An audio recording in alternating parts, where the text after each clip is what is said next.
Hi, we're going to do a short video here on Unbound glutamic acid. Unbound glutamic acid. This is the business end of monosodium glutamate. It's added as a flavor enhancer to most all processed foods these days. It's under about 40 different names, and it's in most everything. So to take a close look to really zero in on it. And now this is a chemical, unbound glutamic acid, that your body can retrieve in digestion as it needs to for most any proteins. And you don't really need to eat the massive quantities of it that we're getting these days. I think these quantities of this preparation are doing a lot of people a great deal of harm, and it seems to be getting biased. Not too many people are focusing on it. Some people are. Unbound glutamic acid can be derived from most any protein source. Okay, glutamic acid in nature occurs in most all living things, or perhaps all living things, if I'm not mistaken. There's 4 pounds of it in my body and your body, and its primary function in nature is to bind amino acids together in a chain. That's its primary function in nature. It does have some nutritive values, but for the most part, it's just a binder. Okay. And when it's unbound, it's used to enhance the flavor of food much the same way that vultures or buzzards might find the flavor enhancement in carrion. Okay, so it can be rotted from its amino acid chains. It can be hydrolyzed, but in any case, it can be drawn from most any protein source. So we're going to take a close look, and we'll see what we find. Okay, let's do this. Now, ladies and gentlemen, Walmart does have a relatively bad reputation, and plenty of people have come in here and done exactly what we're doing now, so we're going to try to remain low pro, down low. So mind the camera angles. Might be pointed down, kind of off to the side from time to time, just to kind of keep that low profile in check. Alright, let's do this shit. Okay, right here on the left, what you can see, right away. Premise. I'm sorry. I'm not trying to pick on any brands. This problem is ubiquitous. Yeah, we're not really being brand specific here. Okay, so here we have basically we are right there, and then we get down to maltodextrin. You will find some in maltodextrin, but it's not really that much usually. A little bit in dextrose. Monosodium glutamate, that's the big bad one. It's not good that they're still using it, but there are 40 alternatives to monosodium glutamate that essentially do the same thing. And now here we have disodium isosonate, disodium guanylate. And I'm glad that we're running into these right off, because these are two expensive ingredients that would not be added unless they were used to further flavor enhance the glutamate preparation that's already in there. Okay? I could have washed my hands. Sorry about that. Alrighty. It's all good. Okay. Disodium guanylate, disodium isosonate, monosodium glutamate, and autolyzed yeast extract. That's another really big bad one. Okay. And the whey, there might be some in the whey, there might not be. It just depends. And there could be some in the spices, but if they were using a large quantity, they would have to label it differently. So that's what we're getting here. We've got one possible source, and that's the whey. We have a definite source, that's the monosodium glutamate. A mild but definite source, that's the maltodextrin. I don't want to say definite for maltodextrin, but and then disodium isosonate, disodium guanylate. Here's your chicken soup in a can. Oh, indeed, indeed. This is something I would not want to eat if I wanted to feel good. Sorry to be so critical. Yeah, definitely. Definitely. Now we've got the chestnuts. Oh. And here we have the same thing again, autolyzed yeast. That's your glutamate source in here. And we've got the disodium isosonate, disodium guanylate, and as I mentioned before, 2 expensive ingredients that are not added unless there's a glutamate already in it to enhance. Malt syrup, too. It's got malt in it. Now, we'll get to the bread aisle in a minute, but malt, depending on how it's processed, might or might not have unbound glutamates. And ladies and gentlemen, I do apologize if you're not necessarily able to read the ingredients in the back of the product which we are handling. Our camera's having a bit of difficulty zooming in, but if you pick up a box, Pringles, a Chex Mix, or whatever, and you read the ingredients, it's pretty clear. It's all there. So we're moving on to the bread aisle, I take it. Or... Sure, let's go to the bread aisle. Yeah, sure, why not? Drop your pencil. Or something.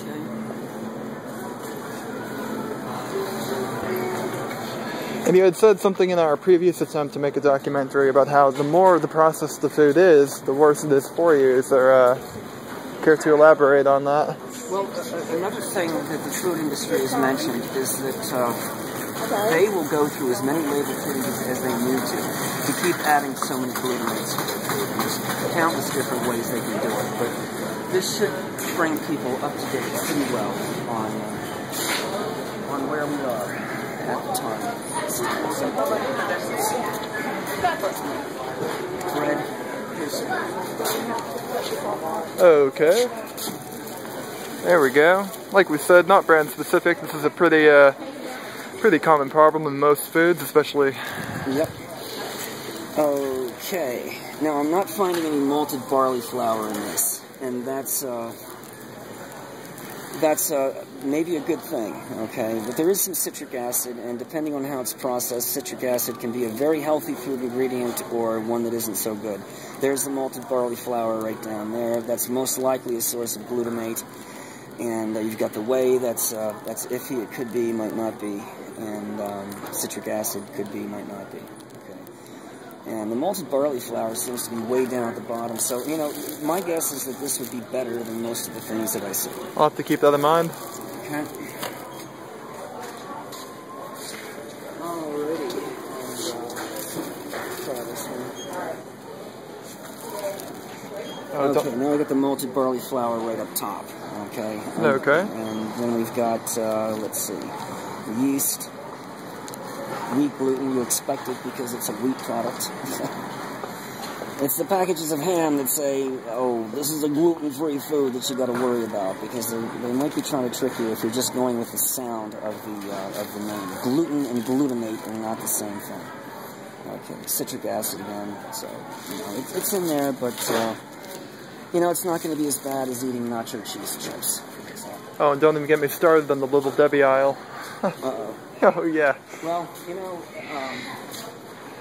God. Can't even imagine what's in the back on the back of that box. Well, inexpensive doesn't necessarily mean bad. Okay, so here we have citric acid, but it's way down there. Whey, that's a possibility. But, you know, you expect to see whey anyway, so, you know, dextrose, okay, dextrose, enriched flour, nice and reduced iron, fine and mononitrate, etc., B vitamins, peanut butter, sugar, partially hydrogenated soybean, cottonseed oil with... Not seeing anything in here that would really bother me that much. Now, if it's in there, I can't tell. Maybe in the whey. You wouldn't expect it in the artificial flavor, but, you know, again, anything's possible. So we're dealing with an amino acid that can be... never minding the artificial flavor, you can derive glutamates from most anything. Alright, well, the Little Debbie looked a lot better than I expected. Alrighty. I tried to stay away from the nutty bars myself. I think we should get to the soup. Huh? I think we should get to the soup. Oh, definitely. The old Progresso and Campbell's soup aisle and stuff. And, okay, corn, whole grain wheat, sugar, whole grain rolled oats, brown sugar, almonds, rice, vegetable oil, wheat flour, malted barley flour again, malted corn and barley syrup, flour, honey, cinnamon, artificial flavor. Now, natural flavor can contain some glutamate, okay? But it just depends on how much they're putting in, I think. And well, here the glutamate source is most likely going to be the malted barley flour and the... and of course you're going to have some in the corn syrup as well. That's just a natural byproduct of processing. Malted corn and barley syrup. Could be in that too. Alright, now, why is this chemical such a problem? I saw a very good video on YouTube not too long ago, okay, and it was titled, I See Glutamates. If you can, I looked for it again, I couldn't find it. If you can ever find that video, listen to that. It's more of an audio than a video. Listen to it again and again, because that's the experience that I had. I would see sparks. I would see patches and balloons coming in from the side, top of my peripheral vision. I was at times sort of like tunnel vision.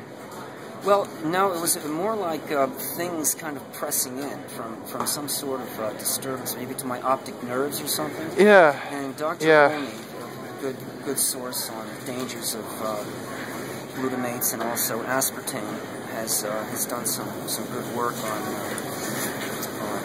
the kind of damage that these things can do to your optic nerves, other parts of you as well. I find that people who eat a lot of this chemical are limping around quite a bit. They seem to have much less energy.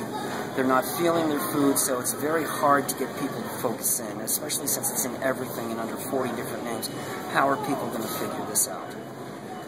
If I was to eat the kind of stuff that I've been showing you for about a week, I would be limping. I've tried it. I've been on the road, working here and there around the country, and just, letting my diet slip, eating in restaurants, not caring too much about where, and, I could feel that limping coming back. The longer you're away from unbound glutamic acid, the easier it is to repair your blood-brain barrier, okay? And you become more resilient to it. The more you get, the more troubled you're going to be. So when you see these people walking around in just a total funk, you can be pretty sure that they're eating tons of processed food. And I'm pretty sure that this particular chemical has a lot to do with the state of dysfunction that their bodies and their minds seem to be in. Okay. Oh yeah, definitely. Oh yeah, no question about it. Another thing that comes to mind is fibrillation. If I'm avoiding unbound glutamates for a period of time, and I start stocking up on them again, eating them again, my heart will fibrillate. There's a transition there that my body needs to get used to. It doesn't fibrillate much, just maybe 10 times a day or so until I adjust. Alright, now we're on the chip side. First of all, let's look at something decent. This says gluten-free, and it doesn't need to. No one expects to find wheat in this. So, gluten-free, don't think that has anything to do with glutamates, and it shouldn't be on here because, again, this is not a wheat product. And besides, there's corn gluten in it. So, I mean, they're really messing with this honestly. Well, if there's corn gluten in it, doesn't that imply that it's not so gluten-free after all, even though gluten-free doesn't really mean anything anyway? Well, nowadays it surely doesn't mean very much. Okay, but nevertheless, anyway, this is corn masa flour, water, vegetable oil. Okay, this is a product I'd be willing to try. If some people are extremely sensitive to glutamates, they might have to sample this more carefully than me. I would just go ahead and eat something like this and not have any trouble with it. Wavy potato chips, basically potatoes, vegetable oil, they may contain one or more of the following: corn, sunflower, and/or canola oil, and salt. It's best to avoid canola oil because it's essentially rapeseed oil. It's not meant for human consumption. It's been modified, not genetically modified, but it has been modified in some way. And some people are calling it con oil because it's really not good for your heart. But anyway. Alright. Now, let's get here. Sorry to say, I'm not trying to point fingers at anyone, but this is probably going to be terrible. Duh. Okay. Alrighty. Enriched cornmeal, iron, niacin, thiamine, these B vitamins that will help to alleviate the hit to your system. Cheese seasoning, which is whey, coconut oil, maltodextrin, some of the maltodextrin. But you got monosodium glutamate right here, and sodium caseinate. I'm glad we ran into this. Sodium caseinate. Anything caseinate is going to be a source of glutamate. Oh yeah, definitely. Caseinate, okay, and monosodium glutamate as well. So, alright, and now here are these things. Oops, okay, let's see. I can only imagine. Okay. Alright. Alrighty, tomatoes, roasted corn, tomato concentrate, water, roasted jalapeno, peppers, black beans, roasted tomato puree, onions, salt, lime juice, distilled vinegar, extra virgin olive oil, garlic, spices, citric acid, natural flavor. They waited until the end. Citric acid, depending on how it's processed, natural flavor, depending on what it is. And, of course, natural flavors does not mean flavors that are made from a natural source. It could. But again, glutamate is always derived from a natural source. It's from protein. Oh. Oh, yeah. As I said before, it can be drawn from most any protein source. So you've got the two in here, citric acid and natural flavor, depending on how the citric acid is processed and what kind of natural flavor it is. Also, this is a tomato product. Tomato is one of the foods that has more unbound glutamic acid in it on its own than most others. And mushrooms is another one, and also wheat will have some. But again, don't confuse gluten with glutamate just because of that. And there's a few others as well.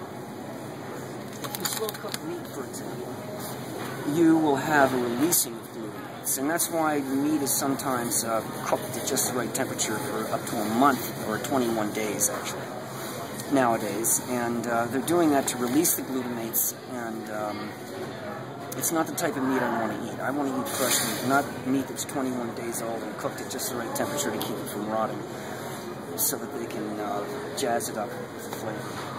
No thanks. What else do you have? Yeah, 21-day-old meat. I'll pass. Yeah, if I want that, I'll go to, like, McDonald's or something. Ew.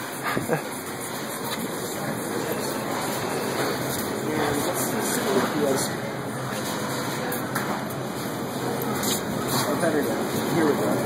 I haven't had anything to do with it. Okay, there it is right there. Okay. Milk, cream, sugar, high fructose corn syrup, egg yolks, fat-free milk, natural and all artificial flavors, guar gum, salt. Okay, till there. Okay, then carrageenan. Depending on how it's processed, carrageenan can be a very powerful source of unbound glutamic acid. Okay. And then you've got the colorings and everything else. Okay. Carrageenan. Something to watch out for. You can always call the company and find out if it's a food-grade carrageenan. I think that's the language they use for a carrageenan that's not processed to have unbound glutamates. Or, you know, find out if it's that or the other, and just give them a call. If I'm not mistaken, Silk, the Silk variety of soy milk, has a food-grade carrageenan flavor. And what is carrageenan? Carrageenan, I think, is made from seaweed. And it's used as a very powerful source of glutamate. It has its own binding properties. It's a bit gooey, so it's used for texturing as well, and all kinds of things like that. And, okay. So, but it can be a good food additive, or it can be a bad one. It just depends. Indeed. Okay.